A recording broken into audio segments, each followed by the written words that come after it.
In this little Arab town of Burqin, there are a number of stories that make a whole lot of sense. Elisha was a prophet who was ministering in this region. We've been to Dotan, where he had a home. Elisha also was down near Jericho and Gilgal, and there's a number of stories that take place in both of these areas. One of the stories that's particularly significant with Elisha is the healing of Naaman, because Naaman is an Aramean, Israel's enemy to the north, and Naaman wants to be healed of leprosy, and he will come into the region of Israel and get the benefit of healing. Now that'll help put into perspective what takes place literally right here in the ministry of Jesus.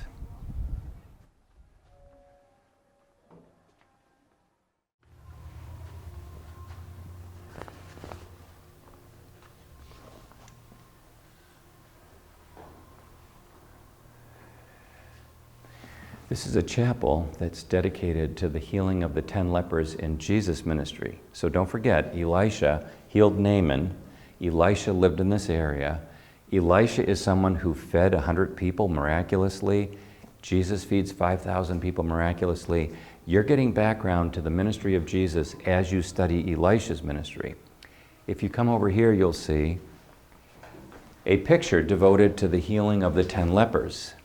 And you'll notice that they're not only people with spots on them, but in the biblical account in Luke 17, the one person who comes back to thank Jesus is a Samaritan. So this starts to make a lot of connections, because the prophets were not only people who preached truth, but they were also people who did miraculous acts of mercy. And some of those acts of mercy, like to Naaman, and like to the Arameans in general, those acts of mercy were often to outsiders. Jesus is going to heal 10. One of them is a Samaritan, and in Luke's account, it's the Samaritan who comes back to thank Jesus.